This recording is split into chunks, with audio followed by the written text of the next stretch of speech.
What is good, people? It is Tony the Savant. And before we get into this, please like the video, share the video, hit the notification bell so you can be notified when I'm dropping content and going live on the channel. As well, if you haven't already, please subscribe. As I drop content daily, go live daily, stay busy on the platform. And last but not least, please leave your thoughts and opinions in the comment section.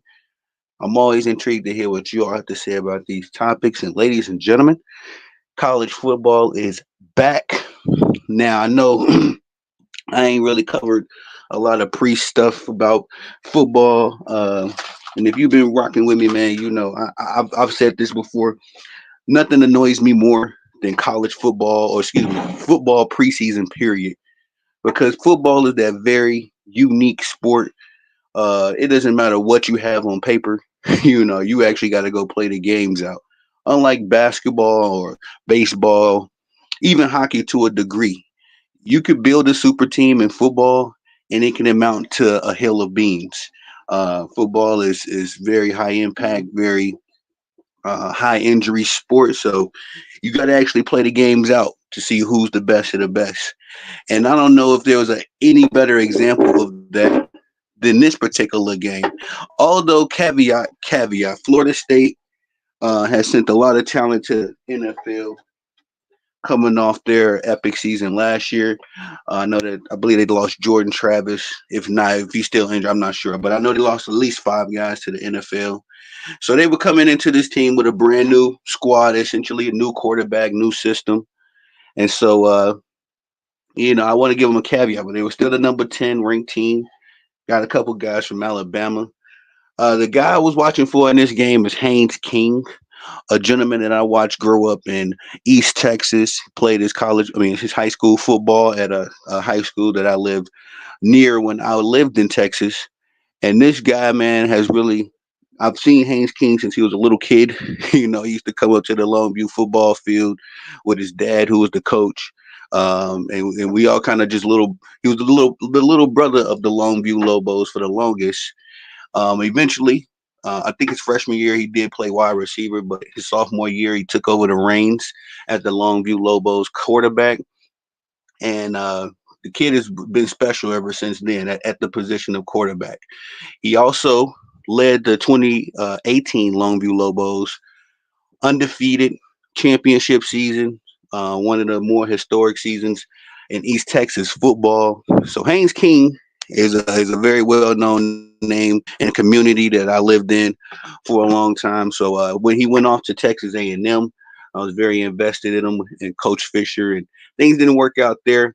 Landing on his feet, it seems to me, in Georgia Tech, and man, this game was just a telltale sign of how tough this kid is, and the toughness and the grit that he's had that I've seen him grow up playing with, excuse me, since he was in high school. Uh, it's good. It's good to see his talent and skill set displayed on a national stage. But I will confess, y'all, this game was one for the ages. Great way to kick off college football. This is week 0, so we're only getting a couple games today, and we're really getting to the ante of it throughout this week. But I'm gonna go over some stats just to let everybody know. Florida State, man, they played their hearts out. This was literally a heavyweight matchup. Florida State kicked things off with a big touchdown and a 2-point play conversion. Um, Georgia Tech answers back with a nice rushing touchdown from the other quarterback. I think the gentleman's name's Pyron. Yeah, Zach Pyron. Uh, Nice little rush to even up the score, hit Florida State back in the mouth, and it was just back and forth from there, man. I'm talking about the next quarter. Uh, Somehow, somewhere, I forget how they got 11. Yeah, yeah.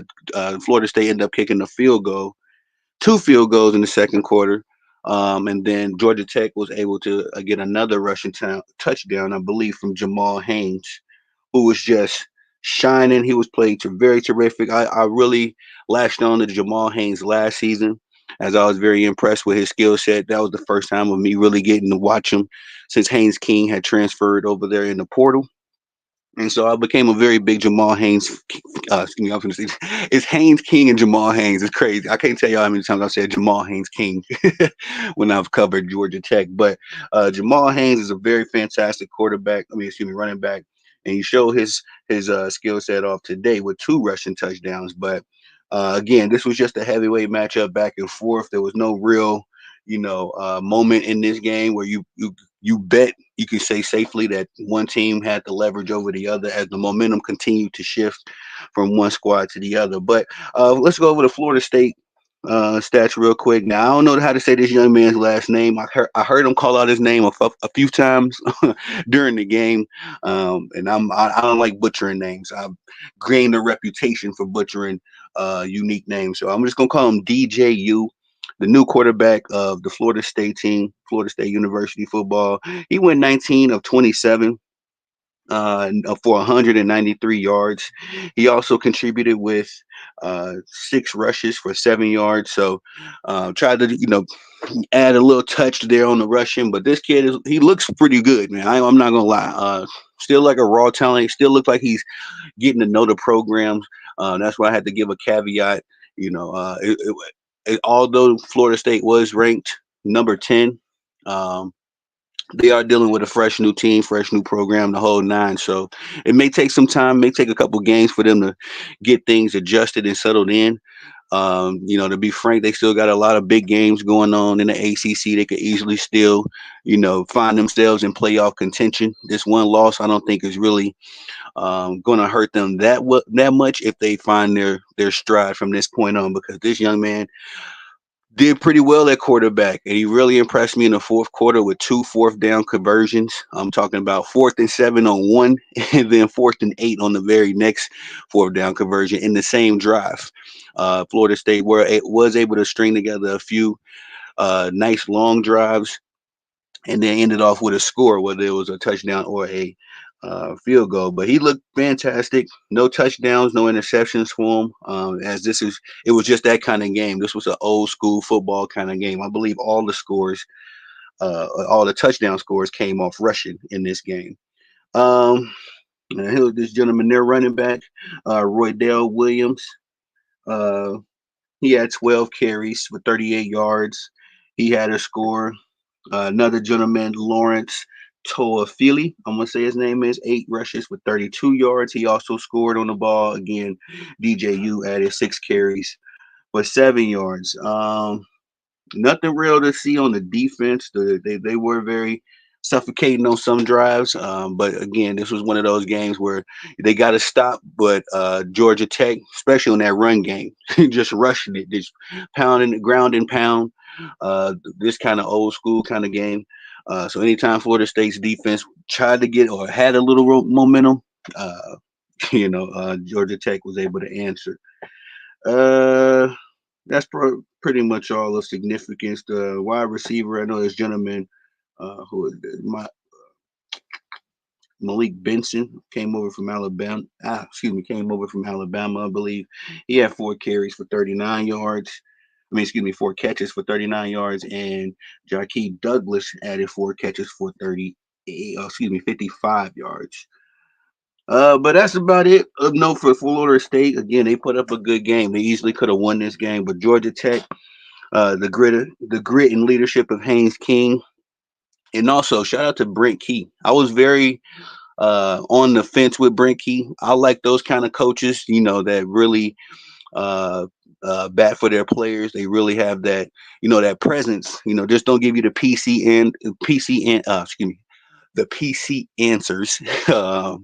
Brent Key is one of those dudes where you can actually see his coaching, his blueprint, his spirit on the team as far as the energy that he brings to his interviews. You can really see the Georgia Tech plays with that, and I'm very happy again that nothing against Coach Fisher at Texas A&M, but I believe that the kind of coach that Brink he is, he reminds me of Coach John King.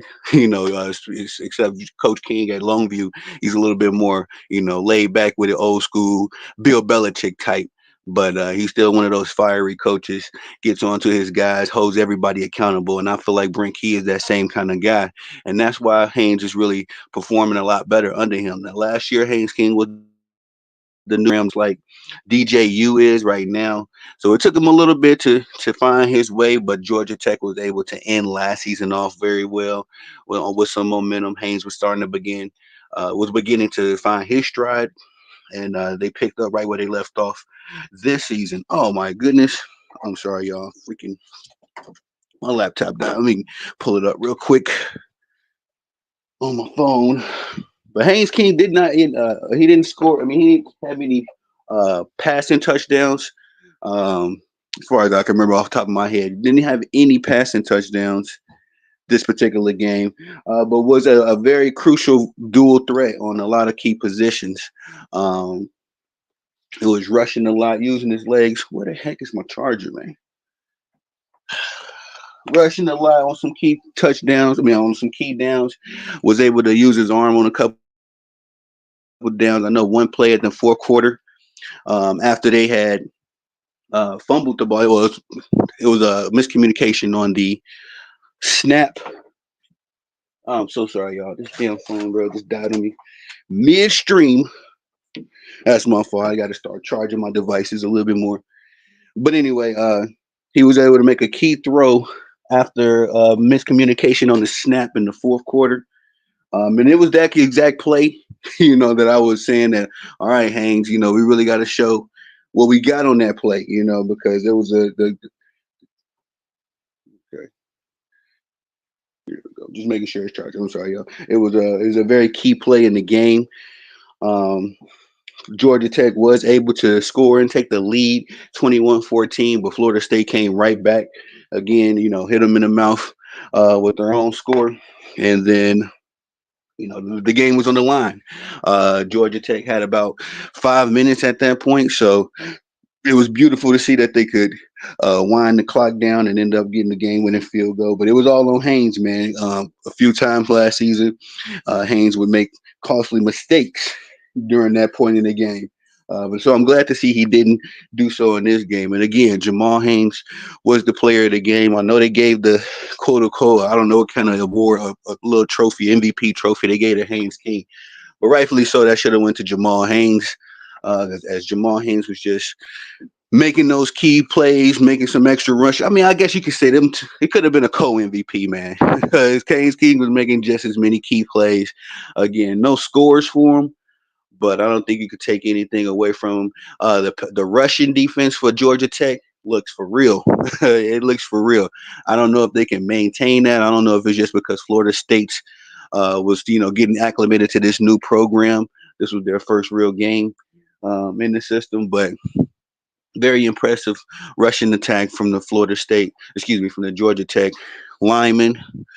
And my phone's still in charge.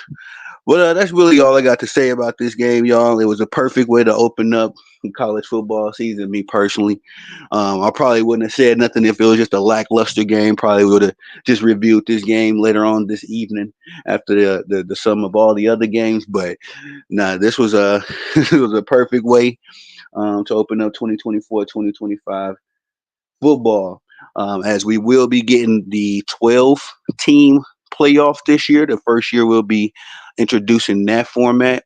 I'm excited for that because it's been controversy, especially around Florida State. After the magical season that they had last season, there's been a lot of controversy surrounding what teams get selected in the college football playoffs. And in days past, I forget when they exactly started it, but up until this year, it's only been four teams that was allowed to get in there, which I'm not mad at that, but it's always, in college football, it's just funny because it's always, more, uh, it's way more elite teams than the four teams that are selected. And I'm not saying it's better teams, but as far as you could have put Georgia, Georgia in the playoffs last season. Of course, you could have put Florida State in there. A number of teams are going to get snubbed, and it's just a part of the process, I guess. But with a 12 team format, we should be able to be a little bit more accurate, a little bit more fair in that way. I know it's the first four seeds are going to be The winner of the ACC, the winner of the SEC, to all of the conferences, and then I forget how exactly the next seeding goes. I don't know if it's the next best teams. I do recall that the fifth seed through the eighth seed, they will all get home games. So that'll be fifth, sixth, seventh, eighth. So the next four seeds, the first four seed, the first four get a bye week. Next four get the home games. And I kind of forget how the format goes from there. I have to relook at it, but I'm really uh, Cottage, man. What's going on, brother? How you doing, man? Salute, salute. So y'all swing by my boy Cottage's page. Subscribe to his channel as well.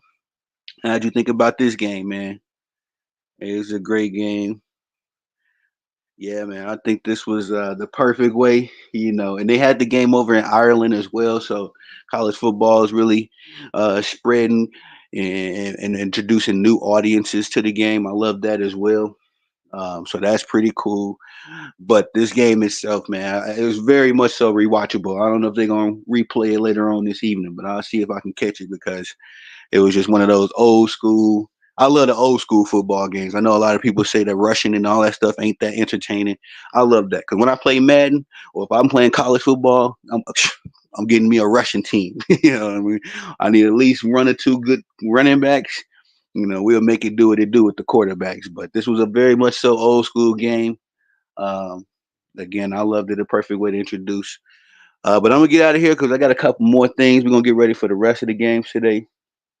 We got to see what else is on the slate. But please, on your way out, like, subscribe, hit the notification bell so you can be notified when I'm dropping content and going live on the channel. I thank y'all. Salute to your cottage once more, brother. Peace.